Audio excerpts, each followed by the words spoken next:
former minister and founder of Something or Other Publishing, Wade Franson, is the host of Created in the Image of God, a series that examines the role of religion in society, from messianic returns to the emotive responses transmitted through our culture. Wade fearlessly addresses reality claims from all directions, objectively exploring their compatibility with Holy Scripture. Joining him is Daniel Sanderson, CEO of Planksip, an international philosophy and cultural media outlet, helping emerging thought leaders with personal branding by co-creating organic content. Tonight's episode, In Search of Noah's Ark.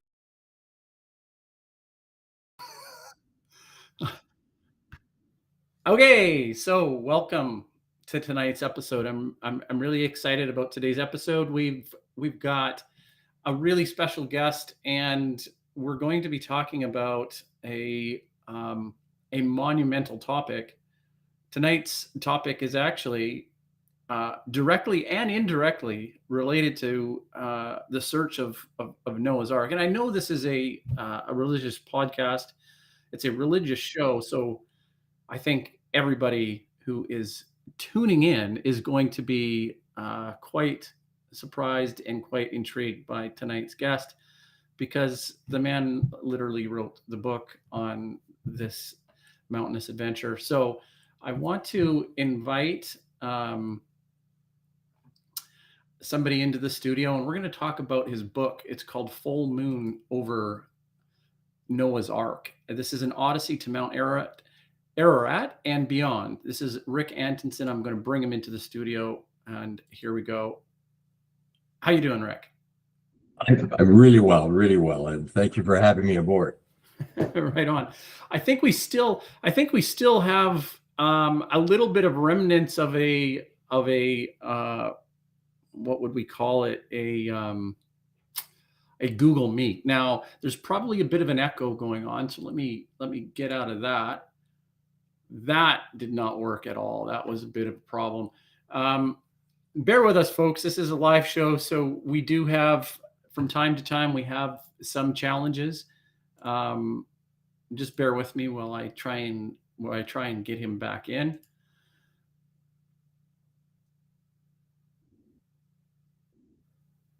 Okay, we're back. Okay.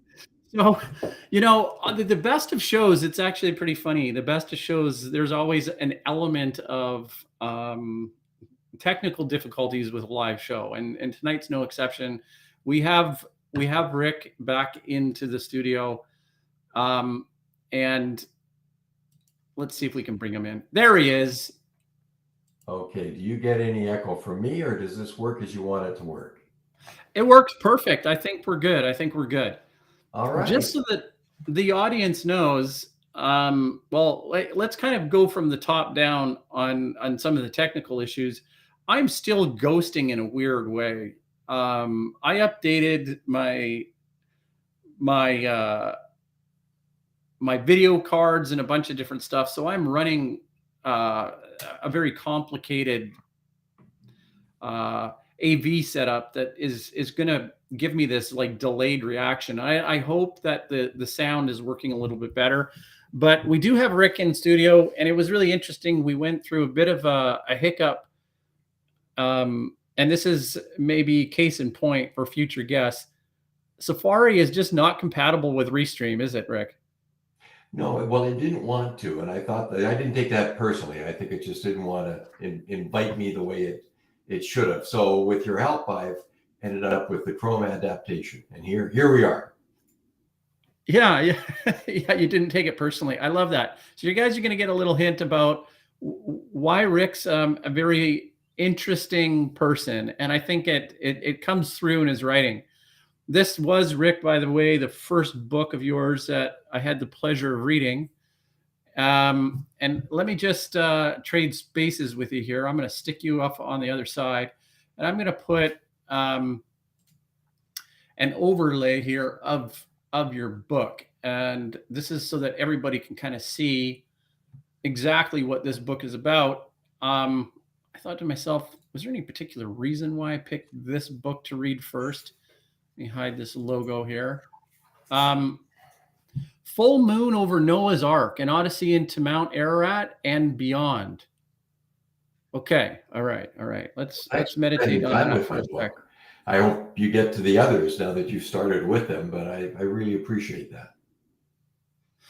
Well, yeah, like let's expand a little bit for the audience about I just why I thought Rick was a compelling writer. I I found that in my experience of working with and speaking to authors, there's certain genres that I have some strength, um, a greater strength towards, and that would be philosophy or densely very little or low readership. I'm not really in the genre of travel writing. Oh, Okay. okay. Now stick with me, Rick, here, because there is a good point, and I bet you, and there is a compliment at the end of this. All right. I was reading this book and I thought to myself, I read so much academic stuff that what Rick has served up for me to consume in the form of a book was actually something that I thought had historical value, Mhm. Yeah. right? You're touching on cultural differences and struggles from the Armenian people, which I had no idea about at all. I had no idea about this struggle, and I thought, you know what? That's a perfect entry point in today's conversation. So, can you tell us a little bit about the cultural differences that you discovered while on this journey of writing that book? And did you anticipate that?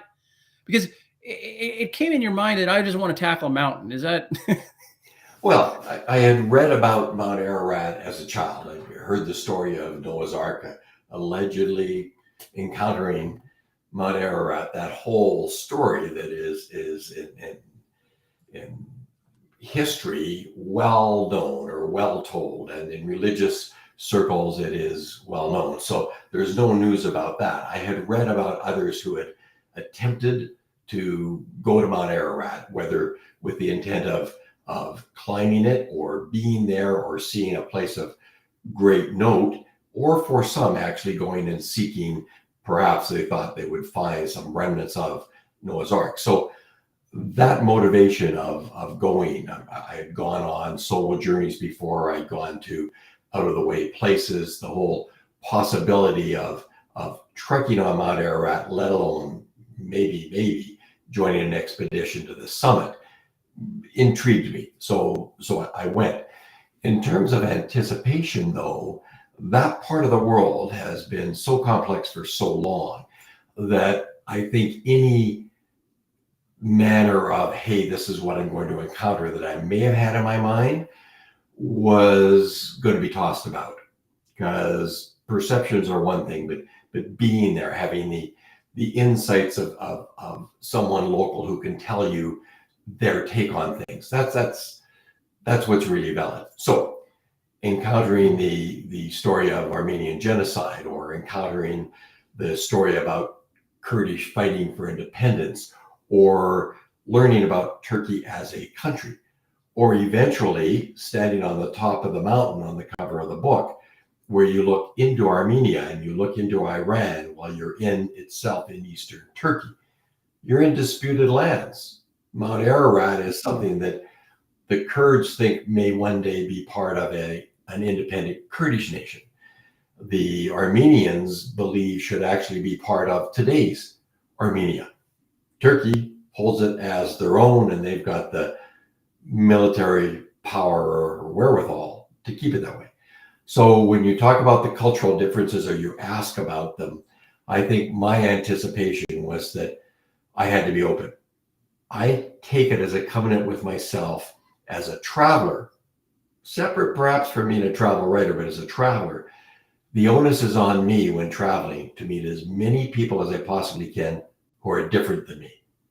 Different religiously, maybe different languages, from different places, eating different food, drinking different drinks. Just, I love that difference. And I feel that responsible travelers want to meet the different that So that throws you right into the complexity of cultures. Yeah, and I because I read a lot of academic material, I've said before, I kind of breathe with the gods, and so breathing with the gods means you're spending a lot of time with the classics, Mhm. and what you give voice to in I think in a really honest way is the people, and I guess you've kind of elevated my appreciation for travel writing. Well, And that I thank you for saying, yeah, but you come at it yeah. I mean, as we don't want the guests. We don't want anybody's heads to get too big or anything like that. yeah, But there's no risk of that in me. There are always book no, readers out there who will help take you down a notch because they went on a different journey and they're one day going to write a book, but they haven't gotten around to it, but they know it'll be better than yours. So there's always that. But I know so no worry about that. I do take to heart though that what you say or respecting the travel writing could come from an amateur historian, someone who treats travel as worthy of great respect. And so on a journey, one always wonders, what will they return with? And lots of people, lots of those listening to this right now have had extraordinary trips. They've had either lengthy journeys or they've had just phenomenal short duration but impactful experiences.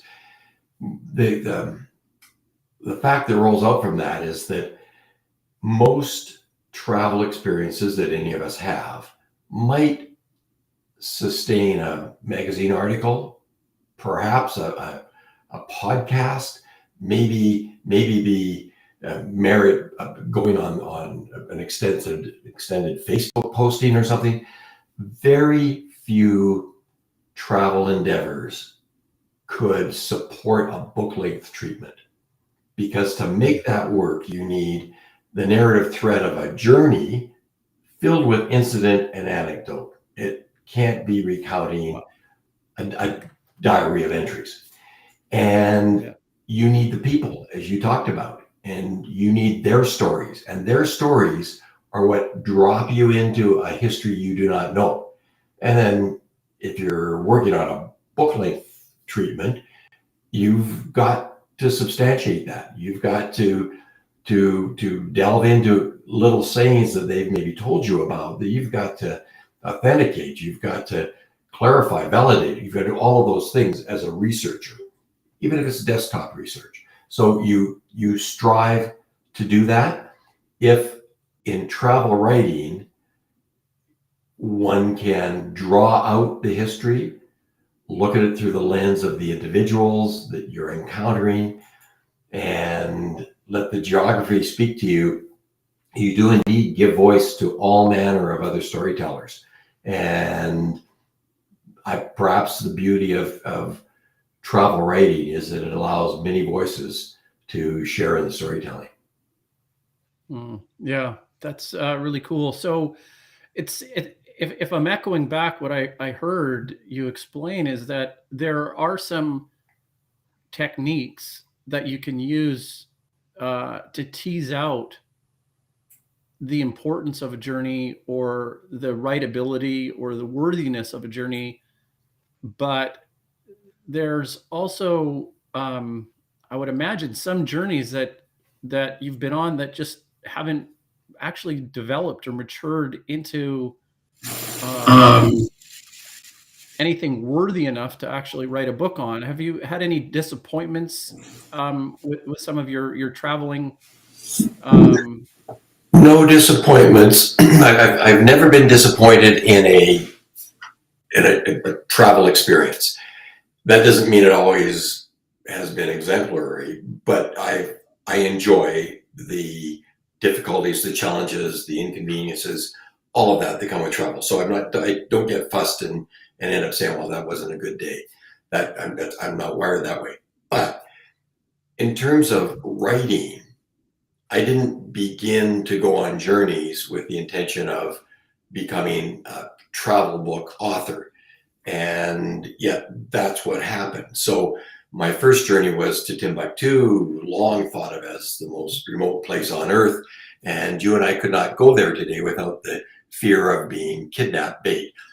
When I went some years ago, I wasn't making methodical notes in a way that would let me arrive home and then say, okay, now I can write about the journey. That wasn't what was going on in my life or my expectations. I didn't have the time to do that. And in fact, while I'm an inveterate note taker, I'll do it while we're talking. It's something I enjoy doing to jog my memory. I'm not a journal keeper and I am not a diarist. So I had several scribblers, notebooks, different sizes that I take along with me, pick them up at the airport. And I would pick one up and write something that I was thinking about. And for my own amusement, or a catchphrase, or I'm an eavesdropper, so I heard gossip, whatever.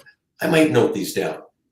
And I might be noting down now, and then 20 minutes later or later on tonight, pick up a totally different scribbler and write in it. And what I'd not done on my Timbuktu journey was date things or write them in sequence, or even with the book turned the right way up all the time. So when I returned and I began to research more and think that maybe I would tell about my journey, I didn't know whether it would be 10,000 words or 20 or 30.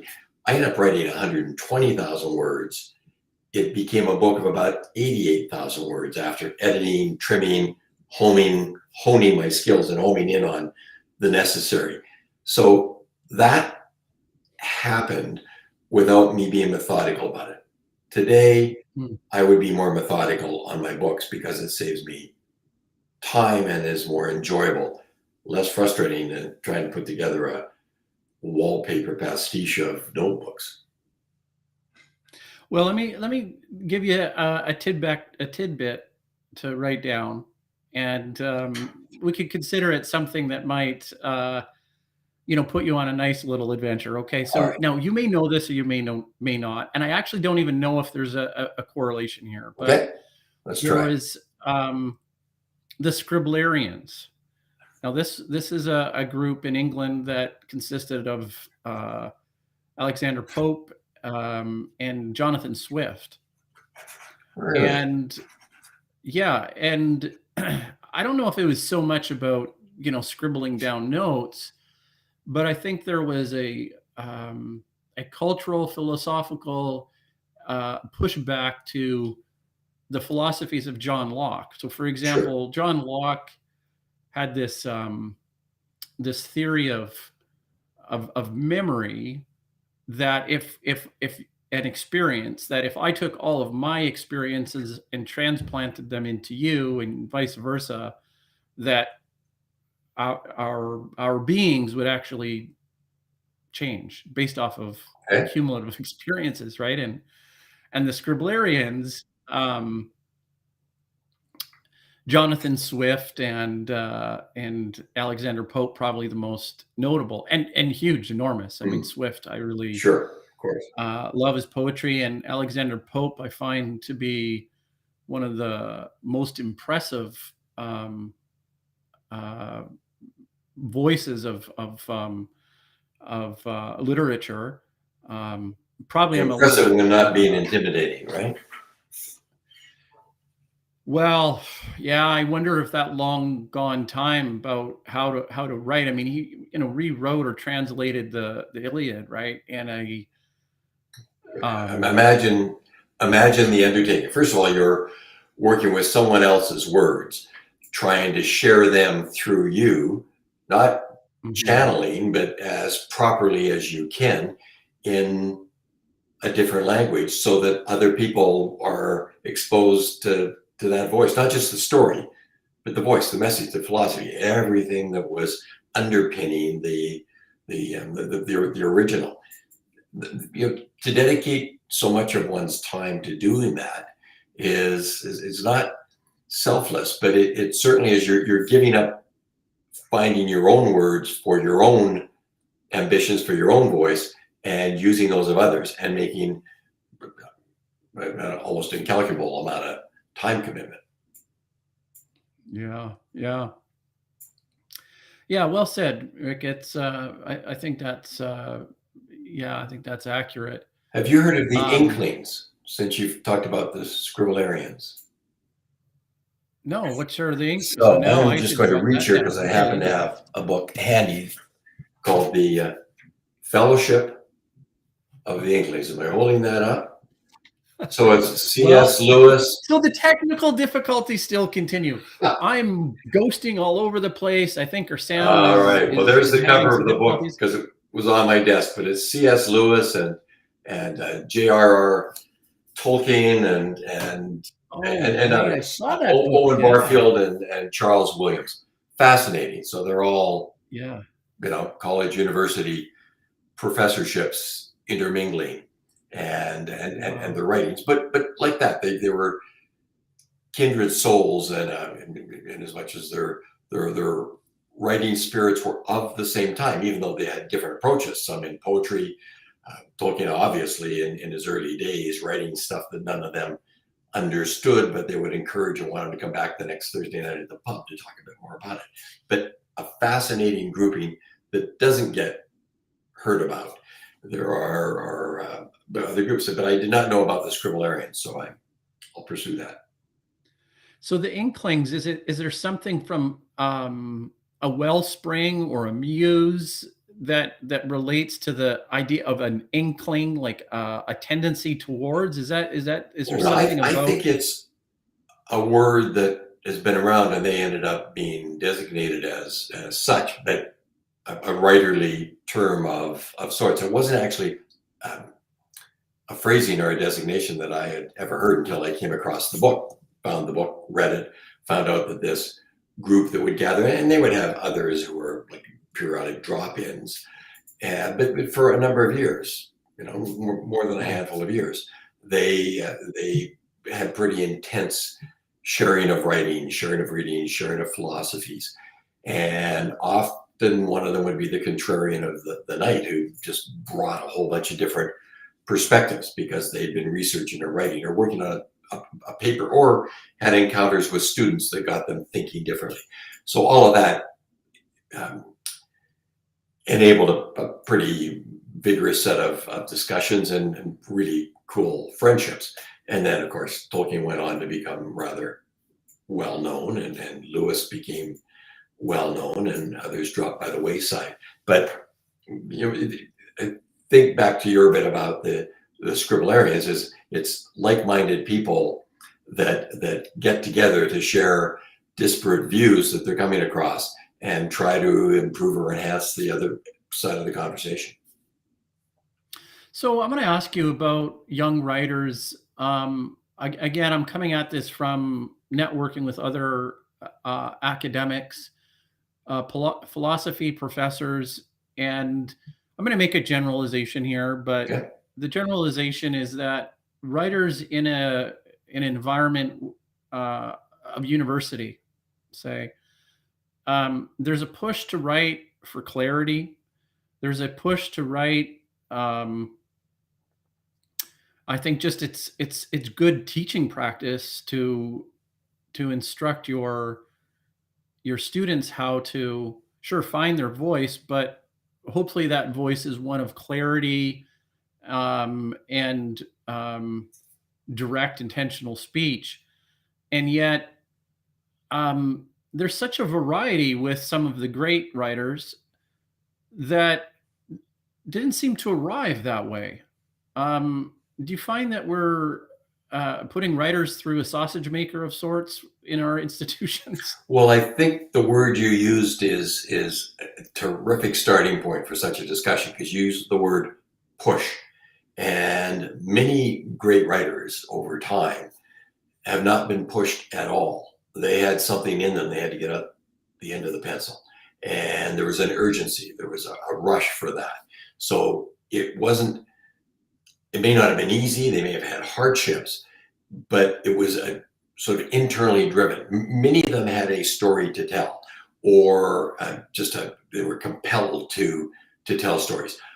Others, I think, in educational institutions do get pushed, So it's not their dream, their idea, their wherewithal. They are pushed and instructed, and that then brings about the sausage maker analogy, because they get formulated.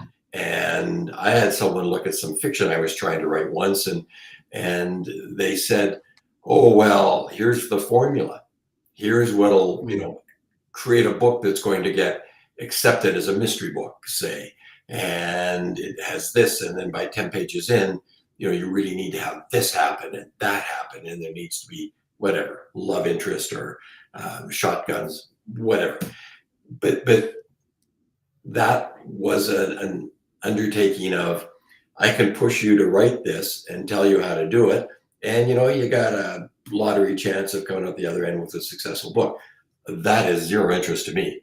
I would imagine that people who write as I do, and so my most recent book, not the one about Mount Ararat, but my most recent book is my 5th travel narrative. I have, over time, only written about travel endeavors that intrigued me and I thought could perhaps, if I worked at it, end up being of a book-length story. But they've all been ones I wanted to write. They've not been ones where I had a push at the back of me. And so I think that has allowed a freedom to incorporate the voices of others. And because I write lots about history, I'm often trying to help find the voice of a dead person. And they may historically be really interesting, but it's not my job to recount just what they said. My job, if I'm going to make it interesting and relate to the discoveries of being on the road or on a trek or looking in obscure places, my job is to help their voice help me understand, and in writing and sharing that, help the reader get an experience that they otherwise would not get in travel writing, not get in an academic book, not get in certainly something that is formalitic. So you are still thinking about a value that you can give the people that are on the journey with you. That's really interesting. What's your how would you rank your most successful books? And I know there's a bit of a decay because you've got some books that have come out recently and they don't maybe have enough time to kind of catch up with some of the earlier ones. But would you say, which books in your career would you say were the most I don't really want to say successful because. But can you let me use that word? Can you let me use that word? Because just recently someone else asked me my most successful book, and it got me thinking. So I don't want you to lose that word, because it allows me to muse a little bit out loud. Because what I went back to them to say was, sometimes a measure is, how many copies did you sell? How many copies did you sell as a print book? How many copies as an ebook? How many as an audio book? Those are different measures. Some, though, are more successful because it's the experience was better, and the struggle to get it into a book length approach that had many narrative threads may have been so challenging that completing it made you feel that that's your most successful book. Others may have just really required delving into loads of research and heaps of time in the British Library or wherever, trying to find sources that aren't available in a bookstore, that you've got to get books from the 1700s that there aren't many copies left of. So you've got to set aside a lot of time, and that effort may make that book feel more successful. Other books, my To Timbuktu for a Haircut and my Route 66 Still Kicks, both of those books got really nice mentions in the New York Times and in the Chicago Tribune. And that's kind of like Mecca for a writer, to get that type of sort of, there's a digit you can point to and say, look what happened. In that way, one could measure success. So I use that, and you may have another word that you want to to throw out there that I should respond to more fully. But one way is the number of books you sold, but writers need readers. And when I wrote Walking with Ghosts in Papua New Guinea, which was on the Kokoda trek, I was embarrassed that I did not know about the Kokoda Trail. And yet General MacArthur said it was the most horrible fighting conditions anywhere in World War II. The Australians would say it changed the course of World War II. I was ignorant of that. So to me, a measure of success was that I ended up with a book that told a story that at the start of it, I only knew as a trek and a hike, extensive, demanding, that I was going on, not thinking it was going to become a book. So I would measure that book as, of my 5 travel books, one of my more successful, because I didn't go into it seeing a book. I came out of it having a book, having a story to tell that became a book. Yeah, I mean, you're really you're really winning me over as an author, and pulling me into that genre of travel writing. It's almost like you're defining it in your own way, which is really interesting. Well, and some people have always been able to define fiction in their own way, or fantasy, science fiction, whatever. They've been able to. Jules Verne was able to imagine a storyline that no one else was thinking about and tell that. When you're on a journey, if you're lucky and you encounter all the incidents and anecdotes, you come back with something that's prodding you, not pushing you, but prodding you to get it out of the end of your pencil, to share it with others. And that becomes a drive that's kind of, I think, what I'm finding in my research, I think what I saw on my journey, I think these 7 people I met will all make for something that a reader is going to enjoy. And I want to tell them this. So that inspiration for a writer is so strong and so good. But readers have different expectations. I went to Mount Ararat not looking for Noah's Ark.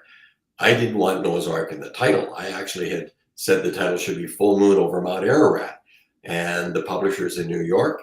The publisher they're investing in the editing, in the book, in the design, in the distribution, all of that. And they said, there was a senior editor that in America, not that wide of an audience would necessarily know where Mount Ararat is, but they all know the name Noah's Ark. And so the title, instead of my Full Moon over Mount Ararat, became Full Moon over Noah's Ark. So a marketing decision, as it were. Yeah, and I mean, and look at where we're at. We're on a religious podcast that I made that connection because of the audience that we both think that the audience that tunes in and watches the show, they will intuitively like that story of trying to uncover Noah's Ark.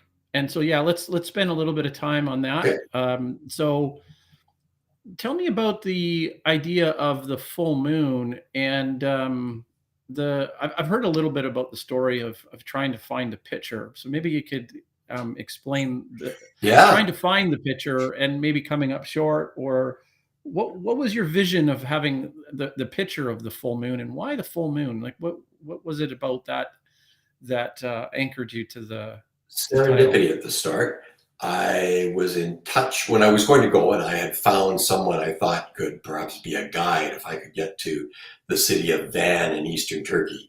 They could help me get to Dagaviyazit, and I could join an expedition, as it turned out, 5 people, and get on to Mount Ararat and get as far up as we could.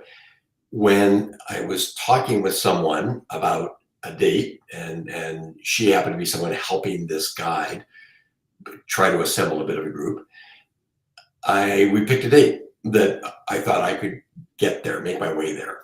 And the date was kind of random. And then, this is a serendipity part, within a short while, I realized, looking at a calendar, that I would be a day away on the supposed summit, estimated sort of targeted summit evening, because you go up at night, so you're at the top of the mountain for sunrise.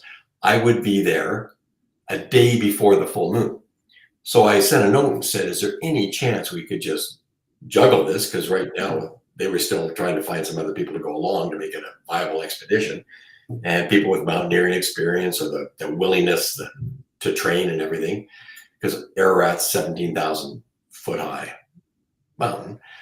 They said, yeah, we could juggle that. So in my mind, I was going to be a part of the ascent under a full moon, and all of that imagery was very, very exciting.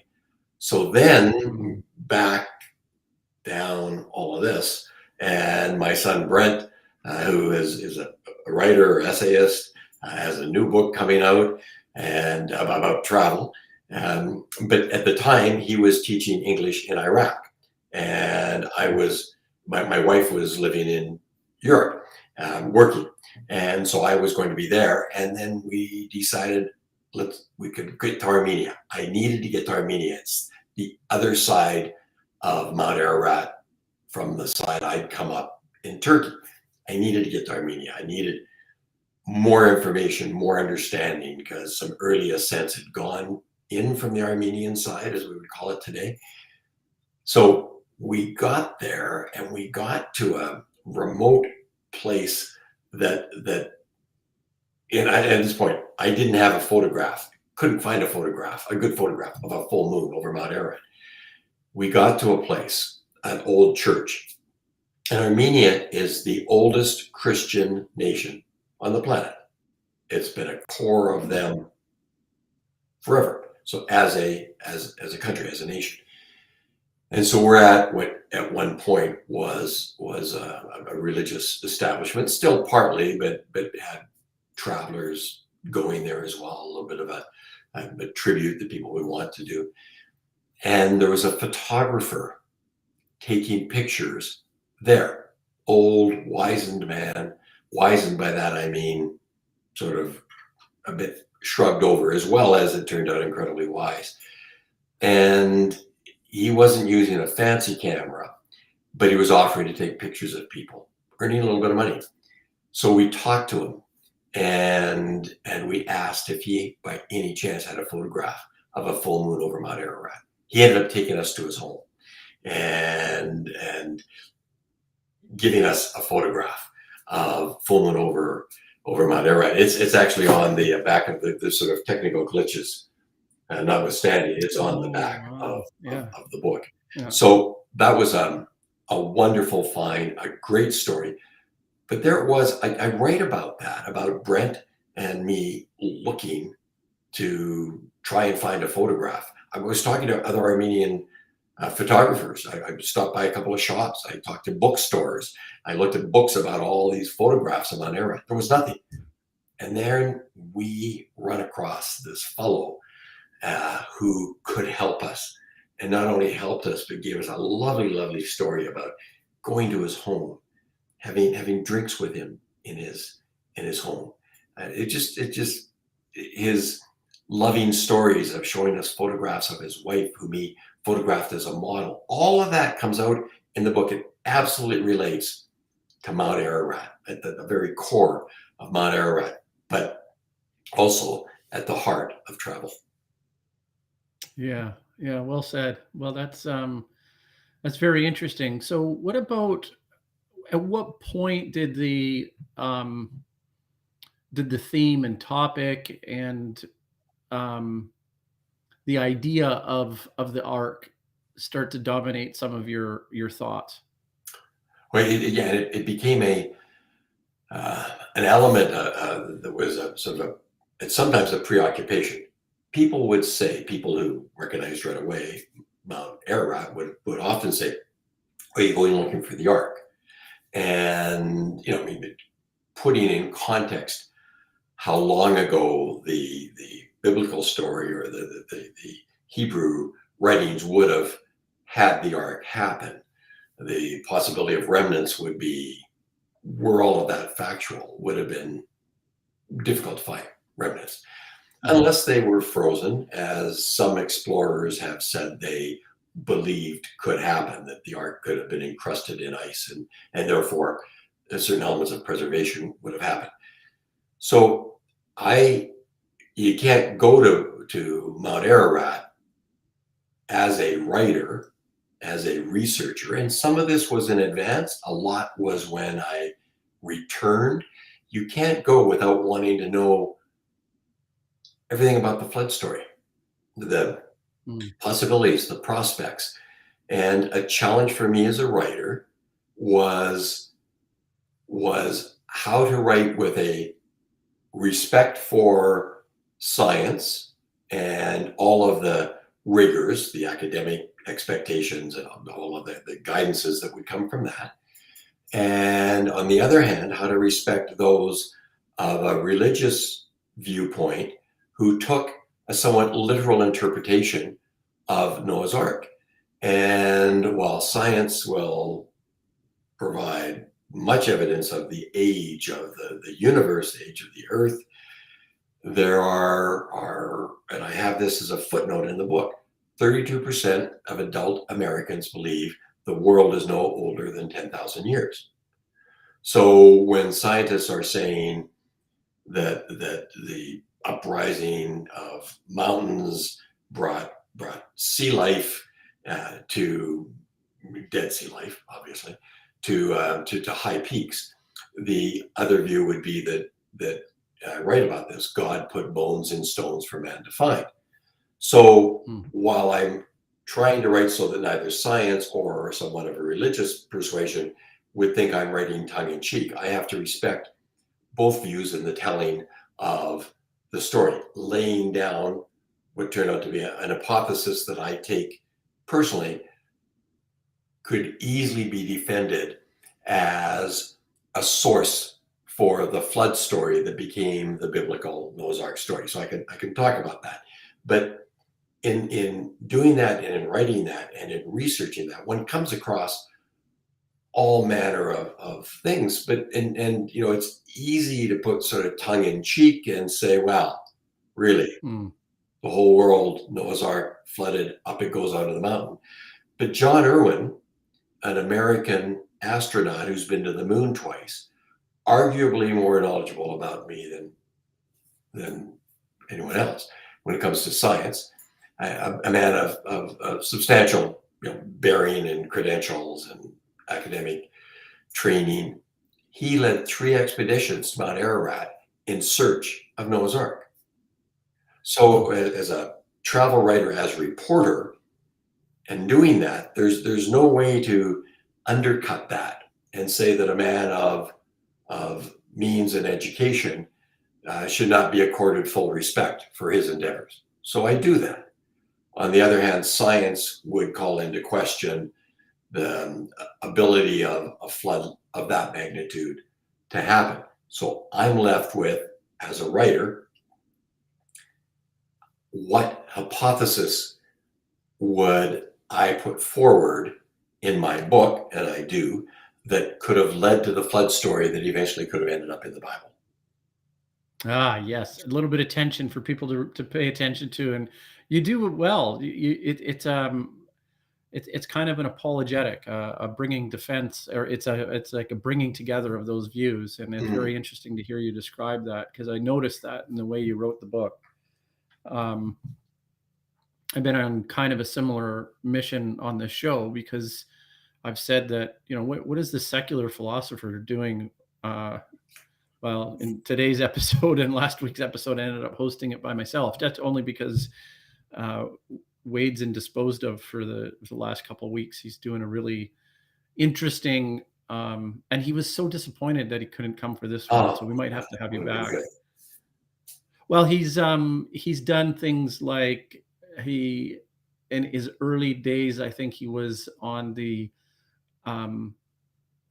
dig in David, the big excavation site at David, and really traveled all over the world. So I think you guys would have a lot to there when the wall came down, I think in Germany, and he's traveled to Russia as well as you have with your son, um, and been behind the Iron Curtain, so to speak.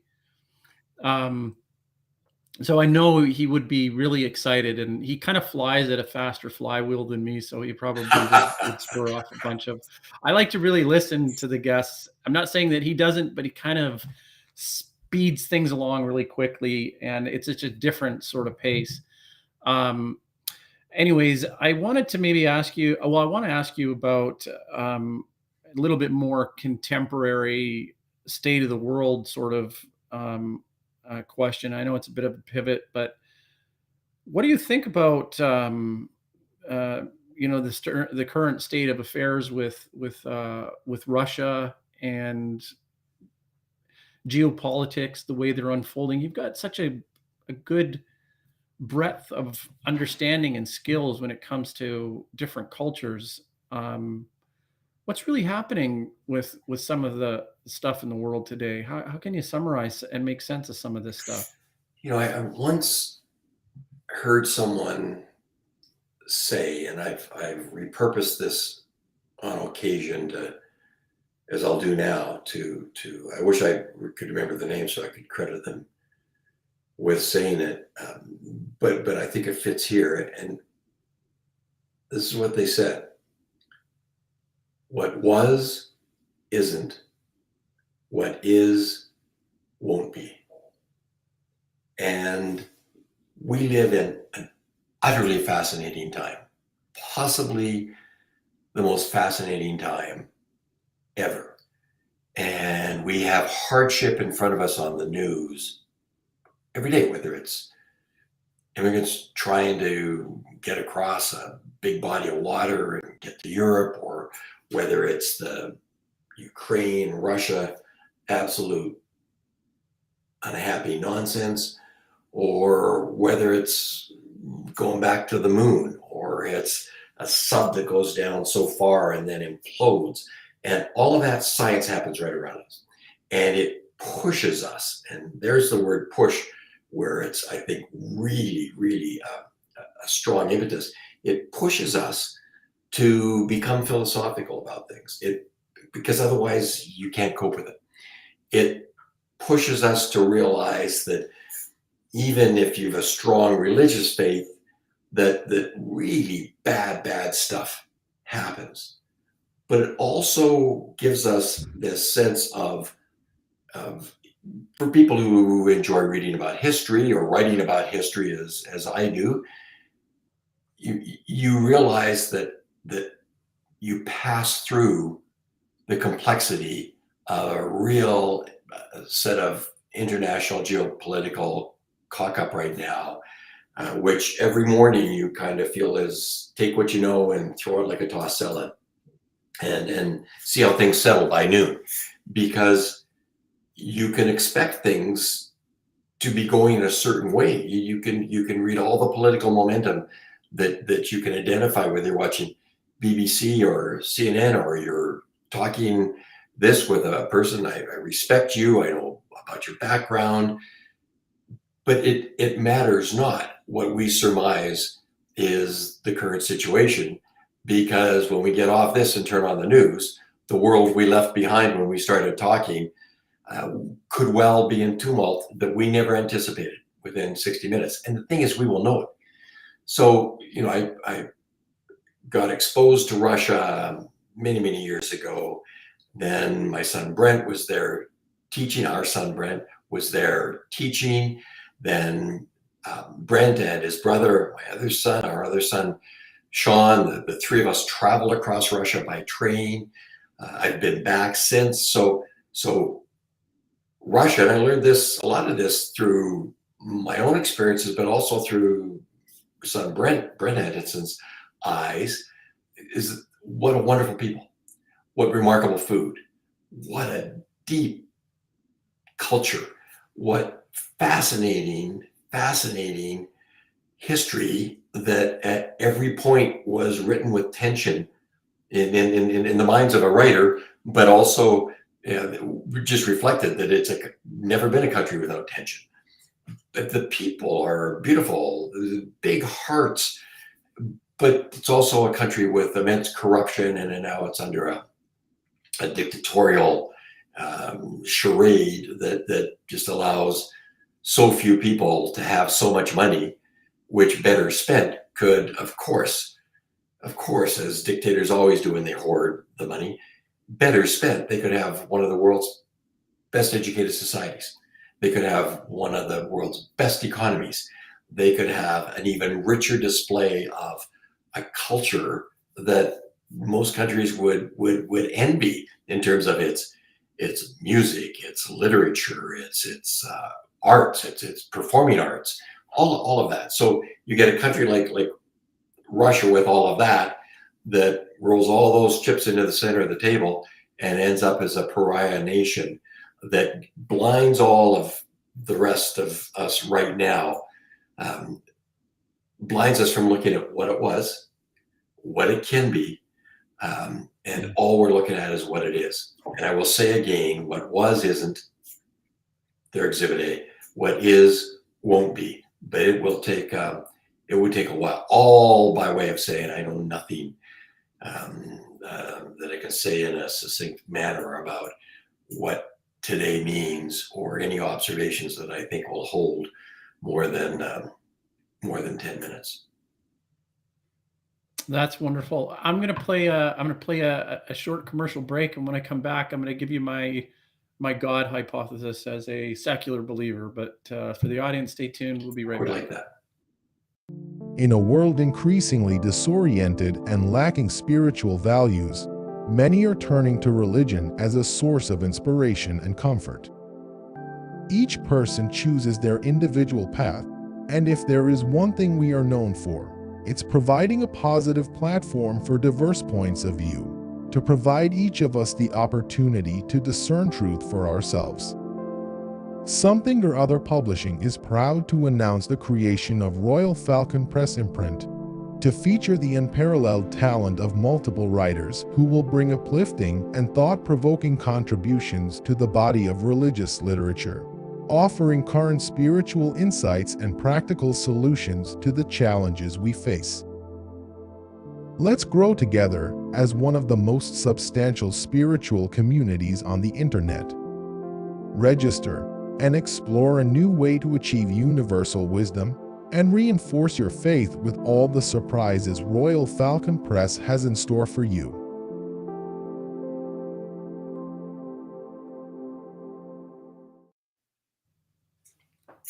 So welcome back, everybody. And as promised, I'll try and lay down something in a dialectical form, because it's really intended to throw over to Rick and to audience members.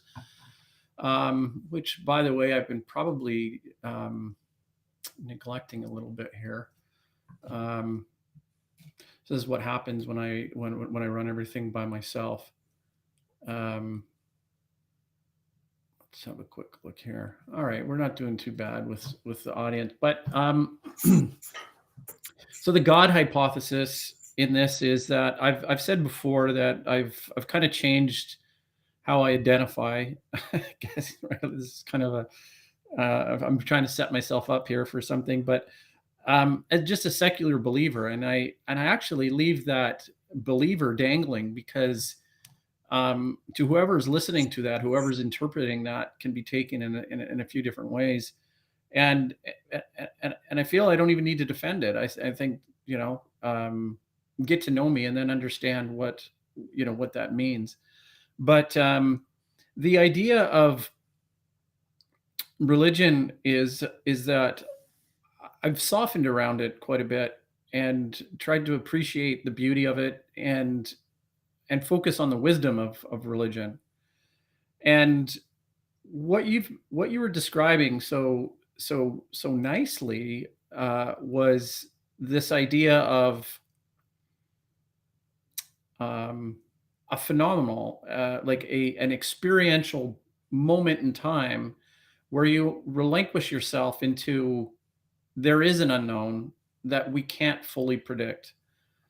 And how do we face that with grace how do we face that with wisdom? I think that embodiment is what religion tries to capture, at least in the main traditions that have survived. And so I'm implicitly referring to something that is evolutionary to say, well, has it survived? Well, yeah, has it stood the test of time? Um, Now, certain biologists and scientists might uh, stand up and say anathema, but I I don't care. It's not I'm not putting forward an analytical statement. It's one of appreciation and beauty, and so this kind of relinquishing, eyes wide open beauty is something that I think can be captured with and through the people, which in this book of yours, The Full Moon Over Noah's Ark, I can and I have to add an Odyssey, right? I mean, there's a Homeric plug if I Thank heard you. one. Um, it is something that I think you can um, almost bear witness to, which of course is a very Abrahamic Mhm. idea and ideal. And what are you bearing witness to? You're bearing witness to the people and the myth. So if you accept the myth and try and experience the myth that's coming from the people, you're going to see that there's a captive imagination of myth making that's happening at the ground level, um, and that's interesting and can be very inspiring um, if we adopt it in the right way. And I think that's how I would how I would describe that. Do you feel that that describe for me, and that's really what the word I want to use is, it's an emphasis of description or a platonic sort of form. Start to loosely shape for me what the myth making around the ark is turning into, um, not predictive, not what it's going to be tomorrow, but what is it starting to mean um, for the cultures around Mount Ararat? Well, you use the word grace, which I think is so nicely evocative of respecting different opinions, hearing other people, sharing one's views without being pedantic, and able to ask the what ifs. And one hears of the notion of possibilians, that everything to some people who are neither atheists or agnostics or believers, who would simply acknowledge we today as humble humans know so little, that everything that gets put out there is possible, could be possible. The fact that we might not really get knowledge until after dying and go, aha, that's it, or it may just evaporate. It's all quite possible. So keeping that openness can get rid of the sort of the dictating, the aggressive, I know right and you all know wrong. So I would encounter those who say, well, Noah's Ark. I mean, it's not even a legend, it's a myth. It's who could fabricate this impossibility? Others would say, well, maybe it didn't really happen the way it happened, with the entire world being flooded, where all the water come from, where it all go. But could something have brought about a salvation story, salvation being survival story, that ended up working its way down, word of mouth perhaps, eventually written down, end up in the Bible, that people of faith use it, whether as an allegory or as a sort of a pseudonym for other things going on in life, but they use it to anchor, that doesn't sound like a pun, anchor part of their faith in a renewal, in a revival, in a fresh start. So it ends up with a religious application that then unfortunately gets buffeted by centuries of people editing the written word and so forth. That happens in all manners of religion with hand-me-down religions. So I use that by way of saying that one can still be absolutely fascinated in the source, possible source of such stories that went on to have ramifications, as the Noah's Ark story does, not just about floods around the world, but it's in the Quran, it's in the Hebrew text that became part of the Christian Bible. So it's not as though it's sort of just a little story. It's pretty profound and has a lot of people's beliefs attached to it, but it also has this possibilian notion attached to it. So I came across research, and I write about this, and I had guidance from a science professor who reviewed my writing and sent me stuff, and it was really, really, I thought, instructive to me and helpful. It kept me on a factual basis. So if one looks at this as being measurable, when the last ice age was ending 10,000 years ago, by sort of 65 BCE, or before the Common Era, or before Christ, depending on how one designates it, but long ago, the waters of the world were rising because of the melting ice. They were rising up to 300 feet. So this can be documented and not needing to be questioned. What can be questioned is some of the suppositions about, well, maybe this happened, maybe that happened. One of the maybe this happened is that at the time, what we know today as the Bosphorus Strait, joining the Mediterranean with the Black Sea, at the time, it has been said, not proven, but validated as a meaningful hypothesis.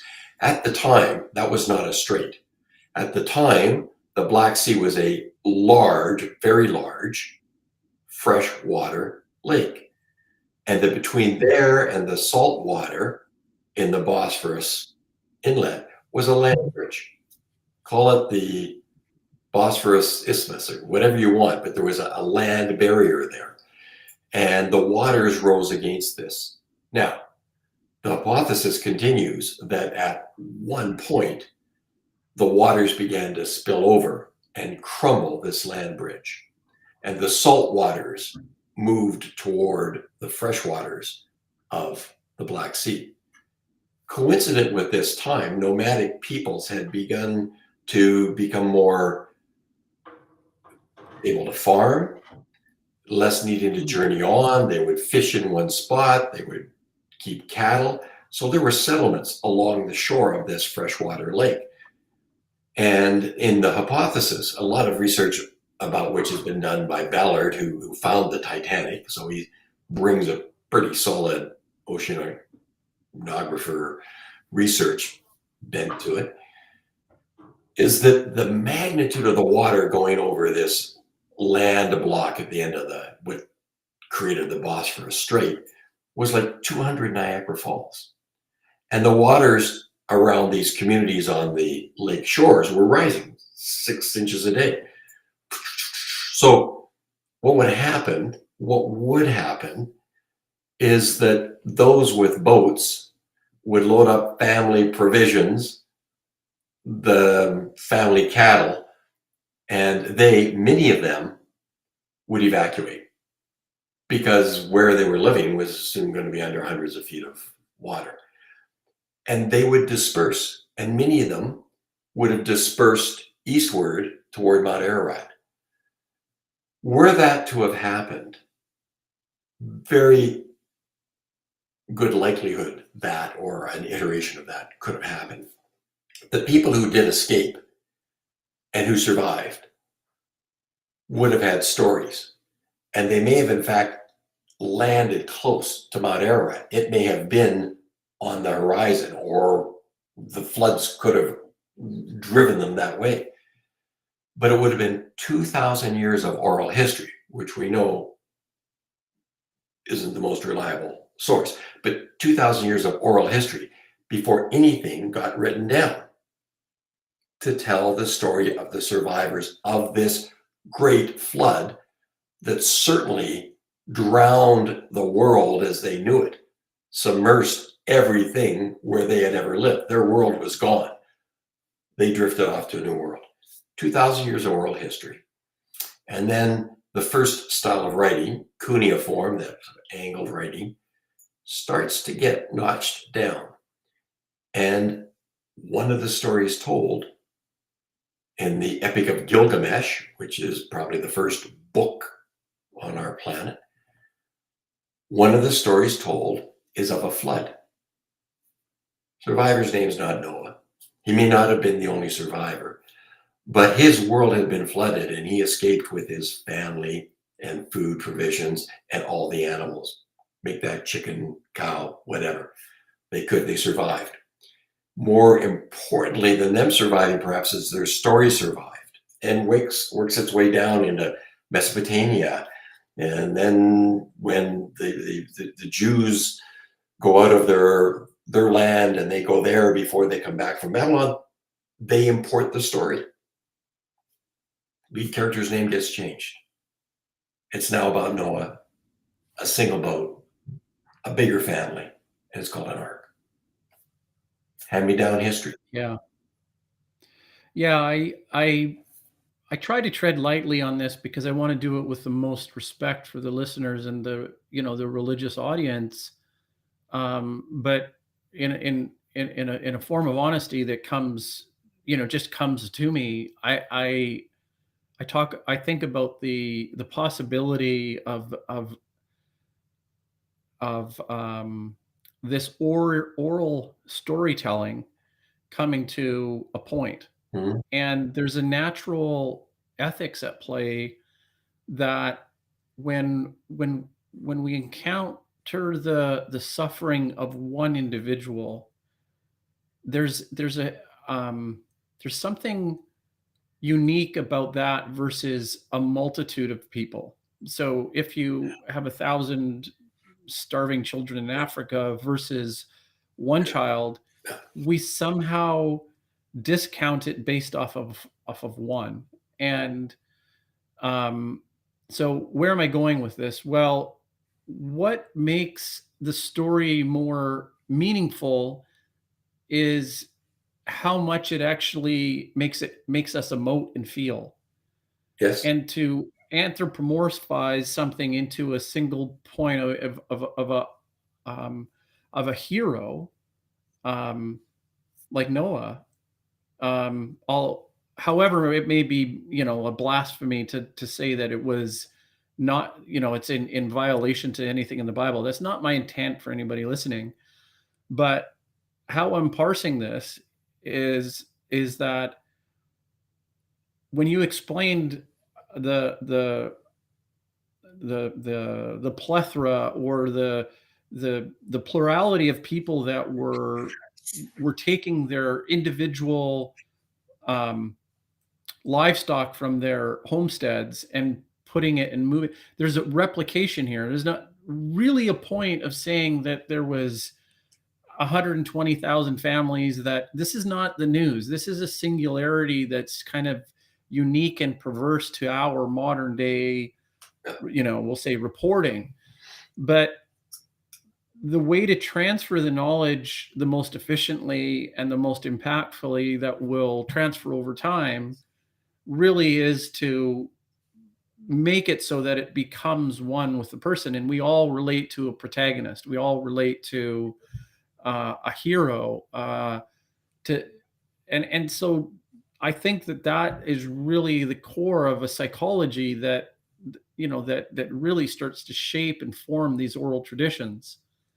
How does that sit with you as a way to reconcile? I know. I think you're spot on. You're spot on. To not to put too fine of a point on it, but one of the all-time, if not the all-time best travel story is that of Noah's Ark. So for a travel writer, When you want incident and anecdote, and you want unusual destinations, and you want a journey that you get to talk about that not everybody else has had, and you want it to cart along with it all sorts of hidden expectations and secrets and vengeance and turmoil and tension and everything else. There's not a better travel story. So it begged to be told. And I'm with you, Daniel. You hit it when you talk about, these aren't your words, but tragedy when it's singular is so much more hurtful, and you take it in. It's the tragedy of a local child drowning in a ditch, as opposed to 1,000 starving to death in a land that people don't know. There's one just overwhelms you with the personal implications, the fear, what if it happened to my family, all of that. Whereas the other is more remote. So if there were, pick a number, a dozen or 300 people that were fishing along the banks of the shores of the Black Sea when it was a freshwater lake, and all the rising waters had them sprint together the boats, and within a few days those that didn't have boats started to build boats. I mean, whatever backstory you want to take with you, they get in the boats because that's the only way to survive. They can't outrun the waters that keep on coming in. Off they go. So other stories go other ways, but the ones that ended up related to Mount Ararat, and then got the oral history down to others that maybe needed that story. That maybe they needed and wanted that story, and where it can err on the side of making it difficult to believe is that it couldn't help but kind of get embellished. If you take the hypothesis I'm putting out and you take that as a possibility, and were that to happen, the storytellers, for all of their sins, take over, and they fine-tune the story, and they find something that resonates with the audience, and that gets carried forward. Bad stories tend to die. They tend to be left behind. There are lots of bad travel books that don't have any traction. There are lots of people that come back from trips and they've had exciting times, but they're poor storytellers. On the other hand, there are those that can take the story of another person, as the Noah story got rewritten by time. That's even people of strong religious belief in the near literalism of the Bible, seem to accept that other hands were at work writing it down, and those hands may have been flawed. So it's kind of curious, right? No, I'm gonna do another commercial break, and when I come back, I'm gonna address something that I think will bridge the secular with the religious. So hold on, and I'm building some tension. We'll be right back. I'll be here. Thank you. And welcome to Something or Other Publishing, or as our friends like to call us, Soup. Soup is a platform that connects authors, readers, and service providers in one convenient place. Choose Soup if you're an author with a great book idea and you're looking for a publisher offering hands-on coaching in some of the best royalties in the business. Or if you're a reader who enjoys engaging with celebrated and emerging authors. We already have over 3,000 of them, and more are joining every day.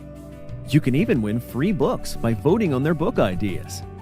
Or maybe you're a service provider and you're looking to engage with over 3,000 authors. We're here to help. So whether you're an author, a reader, or a service provider, you're in the right place at Soup. Contact us at help@soupllc.com to learn more.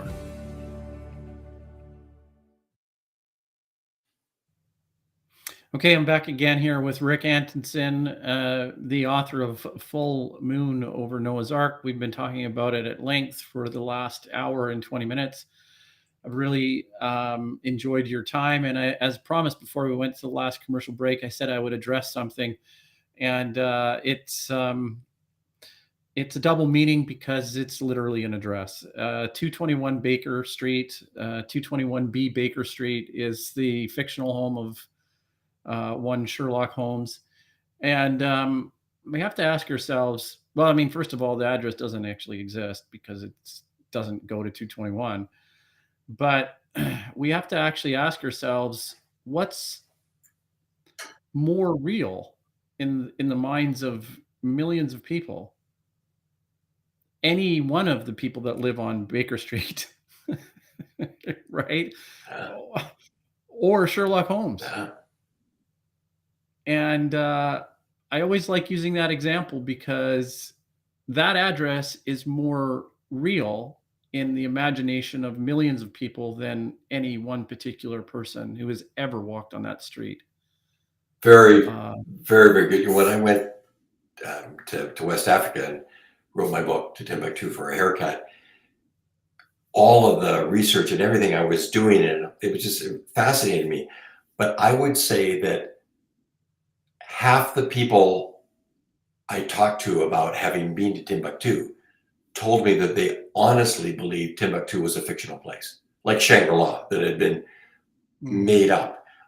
So knowing what is factual and what is a creation of say, a writer is often quite difficult because they overlap, they thread into our lives. I mean, somebody comes up with a good idea and they often get called, hey, Sherlock, nice idea.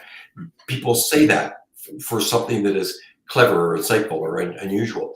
So we do that. And I think it's difficult at times to bridge between what might have been, what may be true, and the challenge of some people becoming quite ardent in their beliefs. This is factually what happened, when it may or may not, or it could have been tailored over time. And that's difficult because people who have belief systems or people of faith have every reason to have their inner feelings validated. And yet on the other hand, I would encounter people who were all tongue in cheek about the possibility of Noah's Ark. And when I would tell them an hypothesis that I thought lent itself to a real life set of circumstances that over time wound its way into a book that people hold dearly to, the Bible or the Hebrew writings or the Quran, which doesn't reference Mount Ararat, but it references the Ark and NUH with a circumflex over the U character, all of that, or this, I can hold it up and I'm not sure it shows, but this is a replica from the British Museum of the flood tablet, which is taken from the Epic of Gilgamesh. And this is where that story was first written down before it later on appeared in other societies, other nationalities, other groups of people looking for something that had a form of an origin story, or in this case, not an origin story, but a revival, sort of a second chance story. Yeah, no, that's cool. I'm going to put this book up again here, and tell the audience where you can find more of your work. I mean, part of it here is we've got Rick Anton right at the bottom. It's not just this book. You've got 5 or 6 published books. Is that right? I have 8 published books, but 5 of them are travel books. So the first was To Timbuktu for a Haircut, and that's about West Africa. The second was Route 66 Still Kicks, and that was about driving America's main street. The third was Full Moon over Noah's Ark, and that's the Odyssey to Mount Ararat and beyond, because I was in Iraq and then Turkey and Iran and Armenia.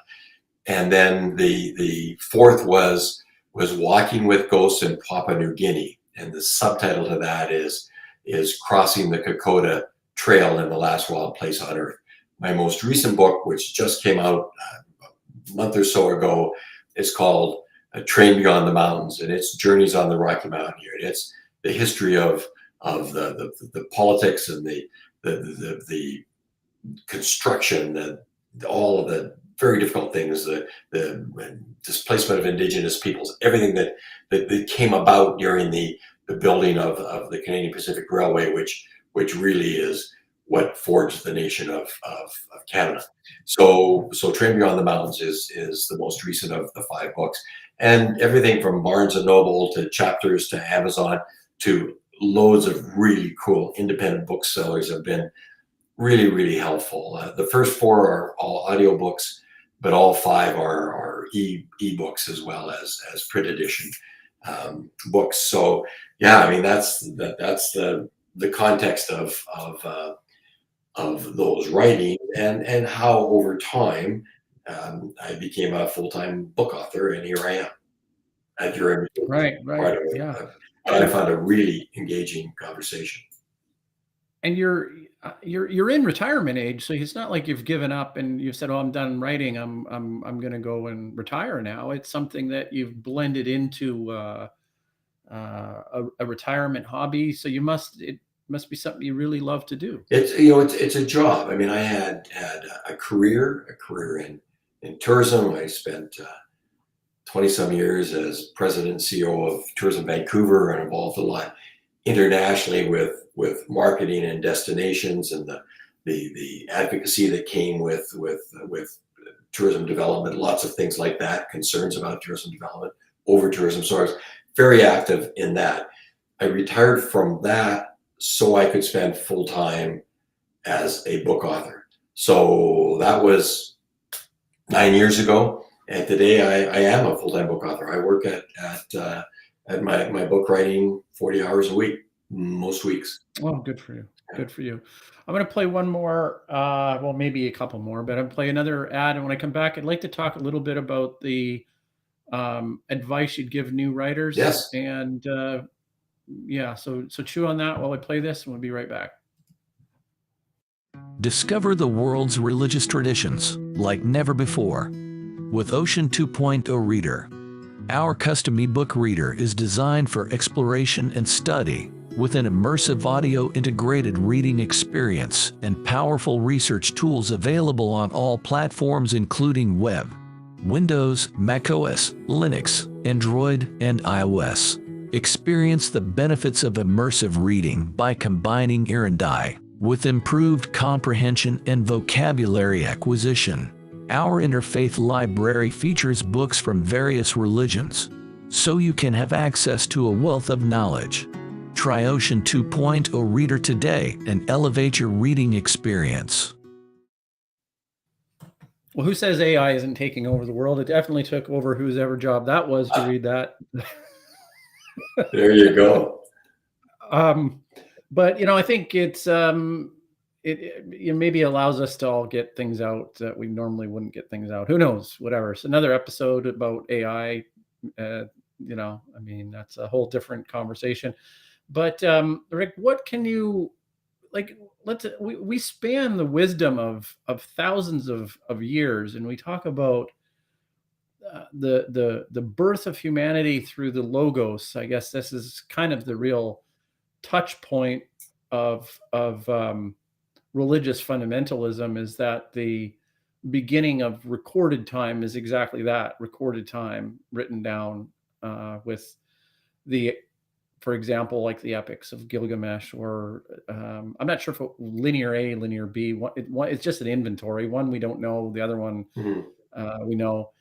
And what about books we've lost? What about early writings that we don't even know? Tragedians. Oh, the ghostly musings. Like, Aristotle actually wrote a dialogue, or we have such a fraction of the those, like I say, the ghostly teasings of the Attic tragedians, right? Like all of those dramas Absolutely. and tragedies and comedies are just, we only have a fraction of them. And I think about how they've shaped us. And what if we found them tomorrow? What if we found the others? Like they at one point found the Epic of Gilgamesh. It was unknown and it was untranslatable.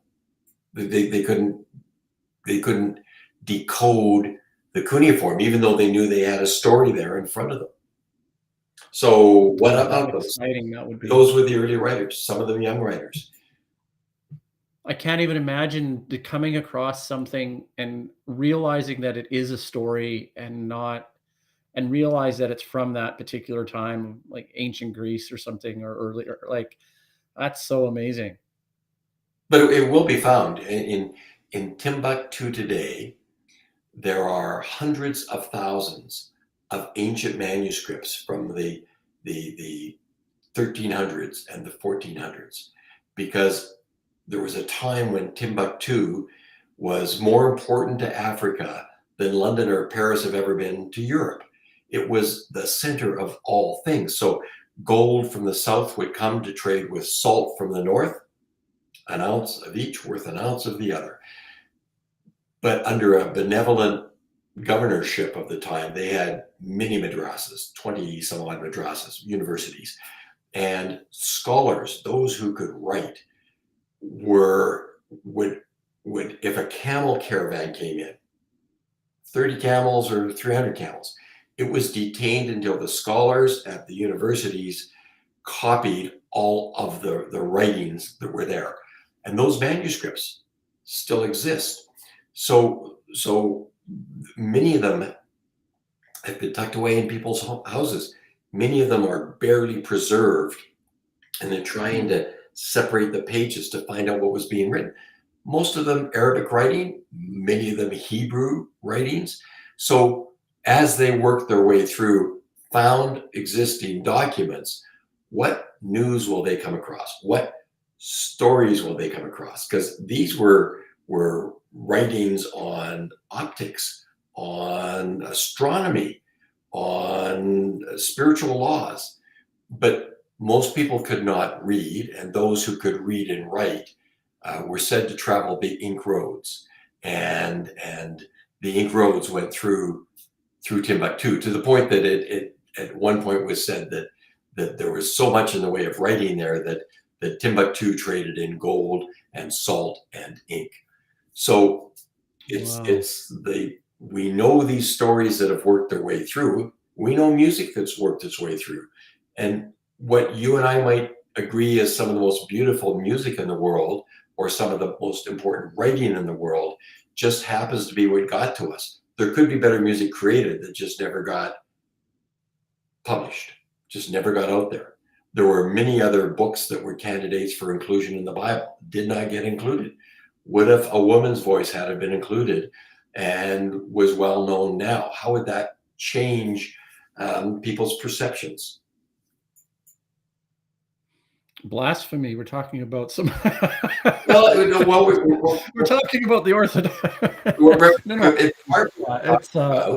Is voices. When you think of it's only the last 30 or 40 years, 50 years maybe, that in a North American historic context, Indigenous voices have been not just listened to, but able to find voice in publications and in documentaries and in their own radio stations and in music and in their languages being revived.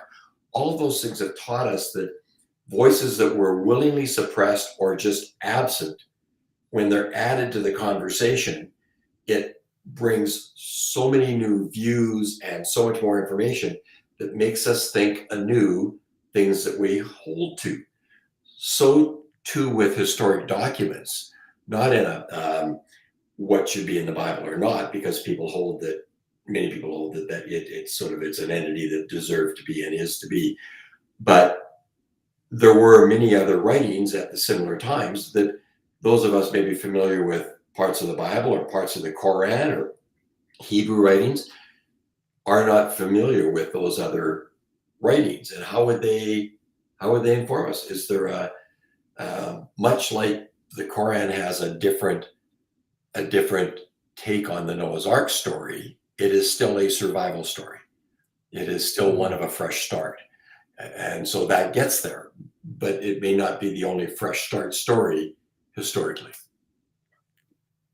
Yeah, there's a series on Netflix that talks about, and I wish it just escapes me what the name of it is, but it's all about the flood stories and around the world. Around the world, and they're fascinating, and they do end with a survival notion. But the origin of major religions that most of us encountered as North Americans came out of what we would say today call the Middle East, which is just one of those terms that gets traction because the British had the Far East, the Middle East, and the Near East. So we all talk about the Middle East that isn't Middle East for most of us, right? But it's a point of origin, and I use that as an example of how nomenclature becomes given and accepted, and unless we question it, we just go on using terminology that others created and imposed. And it's good when fresh stuff comes along. And until the Epic of Gilgamesh came along and the flood tablet that I've got here on my desk, until that came along, people had a set of beliefs that was not informed by what became a fact that said, hey, long before it was written down as that, here was a flood story. There's another tablet, I write about this in Full Moon Over Noah's Ark, that has a story of a flood and of a survivor and his family. It's very much mirrors the Noah's Ark story of older than the biblical writings. But in that case, the Ark is quite well documented as to its structure. And I noticed one of the listeners has talked about the Ark being described as a barge. In this tablet, it has the Ark as round, which is a larger version of the boats that many people used in the day, which themselves were round. And a scholar at the British Museum translated all of this, and they actually built a round Ark. And it, in the view of some, could have been Noah's Ark. It's fascinating to me to encounter research like that and then to write about it and share the story, because there was a time when none of those voices were able to be heard or able to be shared. And they just have to just nudge our thinking a little bit, just knock it a little bit out of kilter when we're thinking straight line and we think, hey, I did not know that. Now that I know that, how does it influence my thinking that the Ark could have been round instead of oblong, instead of maybe a barge? Fascinating. Yeah, nudge is an interesting one. I don't know if it was Peter Thiel that wrote the book, but there was this book called Nudge in it. I mean, we're talking about a billionaire here. It's a little bit different, but yeah, I'll tie the idea of Peter Thiel of Nudge with Right. A book that I think is more suitable, which is Greenblatt's book, The Swerve. I thought that was The Swerve. I do not know that book. Oh, it's a gift. I have to give it to you, Rick. I like It's that. a book that I think you would really enjoy. It was a Pulitzer Prize winning book about this discovery of not the, yeah, I mean, part of the written pieces that were discovered from the is it Mount Vesuvius, the one with the With the volcano. Yeah, exactly. So that's part of how the written accounts of Epicurus and Lucretius were actually preserved. Wow. And Stephen Greenblatt actually does a remarkable job of, and he's had his critics, right? But I mean, go write a book. Go ahead, try and do that. And then Yeah. welcome to the club, right? Yeah. Someone once said that the writers should never do anything about the critics. Don't even ignore them, which I thought was pretty savvy advice. So you're going to get it if you put new thoughts out there. But isn't that what writing should be about? You talked about advice for new writers of any age. Yeah. Part of it is to be provocative. Part of it is to write your story, because in the process of writing your story, you find your story. Whether you're writing fiction or you're trying talk about some of your travels, or you're trying to reveal what's going on in your family life, or some personal relationship, or academic pursuit, whatever it is, if you begin to write about that, if you begin to put it down, so many elements become obvious to you, or display themselves, things that you would know. It's like tonight, Daniel and Rick have a conversation, and there's tons of stuff that has come to my mind because of something you said. Had you not said it, I might not have thought of it for the next 2 years, but now it's on my mind, and it would change my reading. I'll look at some of the writers that you've talked about, and look at that book perhaps. I'll think differently because of this conversation. And when a new writer begins to take a Word document or take a pad of paper, and they begin to tell their story as best they can, they find so many reveals that were not on their mind that come to them in the process. Oh, gee, if I'm going to put that down, I got to think about Uncle Bob and Grandma, because they once told me the story. So writers, the main advice for writers, I think, that I've imported to myself is write. And there was a writer who called it writing down the bones. Just get it down. The number of people I've met who have said, one day I'm going to write a book, or they say, I've got a book in me. They do, but too few of them will ever write a book. My son Brent has written 2 books. The amount of time and effort that has gone into writing those, I can see it. You can see it in his face. You can hear it in his voice. You know, the background to it all. It's such a chore. So when people say they could write a book, I think what most people are saying is they would like to have written a book, but they're not going to go through all that chore of doing it, because the difference between wanting to write a book and writing a book comes down to one word: tenacity. Yeah, nicely said. Okay, well, I think that's a good note to end it on. We've kind of gone over time, and I want to thank you for spending so much time. It was such a enjoyable conversation that we're an hour and 40 minutes almost into it, and you know, it went by very quickly. So thank you very much. It did for me as well, and I thank you, and I thank all of the listeners who were posting different questions and observations. I learned from many of them too, and so I really appreciate you having me part of the conversation. And no insult to any of the people that were posting them. I tried to,